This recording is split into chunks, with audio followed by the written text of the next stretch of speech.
గురువు యొక్క అనుగ్రహం గురించి స్వామివారి గురువు యొక్క అనుగ్రహం అన్నిటికంటే గొప్పది. ఏం సాధించాలి మనం అంటే ఆయన అనుగ్రహం. గురువు అనుగ్రహం సాధించడం కోసమే జీవితం అన్నట్టుగా జీవించాలి.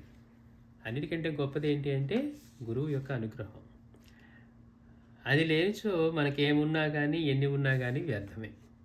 గురువు అనుగ్రహం లేకుండా మనకి మిగిలినవి ఎన్ని ఉన్నా ఏమి ఉన్నా కూడా వ్యర్థమే.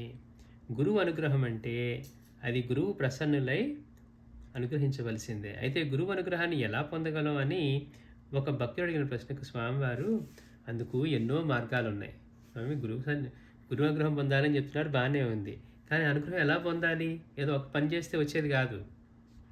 అందుకని ఎలా పొందాలి అంటే స్వామివారు చెప్తున్నారట, అందుకు ఎన్నో మార్గాలు ఉన్నాయి. అందులో ఒకటి గురువాక్య పాలన. గురువు చెప్పినట్టుగా చేయటం. గురువు ఒక పని చెప్తే లేకపోతే ఆయన మాట చెప్తే ఆ మాటని మనం పాటించాలి. గురువు వాక్య పాలన. ఉదాహరణకు గురు సన్నిధికి వచ్చిన ఒక శిష్యునితో వారు అక్కడ కూర్చో అని అంటే బహుశా అక్కడ ఎంత మురికిగా ఉన్నా కూడా అక్కడే కూర్చోవాలి. అంతే తప్పించి స్వామీజీ ఇక్కడ చెప్పారు బాగానే ఉంది, ఇదంతా బురదగా ఉంది, మురికి బట్టి ఉంది, లేకపోతే ఇంకోటి కాదు.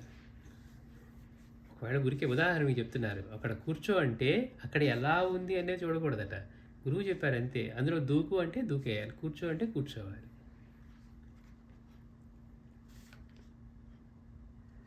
అక్కడే కూర్చోవాలి కానీ వేరే చోటికి వెళ్ళి కూర్చోకూడదు. అలా కూర్చున్నట్లయితే వాడు భ్రష్టుడు అవుతాడు.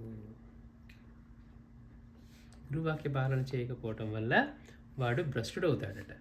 అక్కడ మురిగ్గా ఉందండి, ఆయన కూర్చోమన్నారు కానీ కొంచెం శుభ్రంగా ఉంటుందని స్వామివారికి తెలియదా? ఒకవేళ గురువుకి తెలియదా అక్కడ మురిగ్గా ఉందా శుభ్రంగా ఉందా?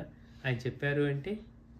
అందుకని అనుగ్రహం ఎలా పొందాలి అంటే అది ఒక దెబ్బతో నరకు అంటే సద్బ్రాహ్మణుడు అయి ఉండొచ్చు, ఎన్నో ఇది అవుతూ ఉండొచ్చు. మిగిలిన వాళ్ళందరికీ ఏంటి బాబాయ్ది కఠినంగా మేకను ఒక దెబ్బతో నరకమంటారన్నారు. ఒక దీక్షిత్ మాత్రం ఇంకా మొదట ఆలోచించాడు కానీ జంకలేదు. ఓహో నన్ను పరీక్షించడానికి అనుకున్నాడు, వెళ్ళాడు, కత్తి తీసుకొచ్చాడు.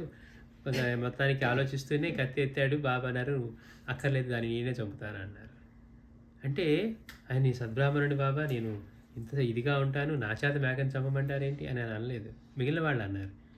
శ్యామ, రాధాకృష్ణ వీళ్ళందరూ కూడా కత్తి తీసుకొచ్చారు. కత్తిది రాధాకృష్ణ దగ్గర నుంచి కత్తి తీసుకువెళ్ళారని తెలిసి ఎందుకు తీసుకెళ్ళేసి మళ్ళీ తిరిగి తెప్పించుకుందట.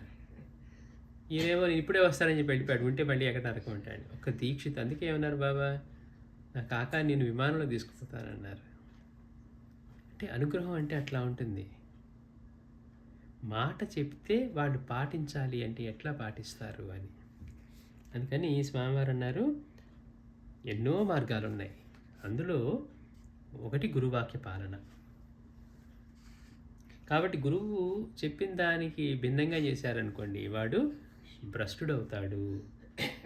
వారు చెప్పినట్లు చేస్తే వారి అనుగ్రహానికి పాత్రుడవుతారు అని అన్నారు. శ్రీ సచ్చిదానంద సద్గురు సాయినాథ్ మహారాజ్ కి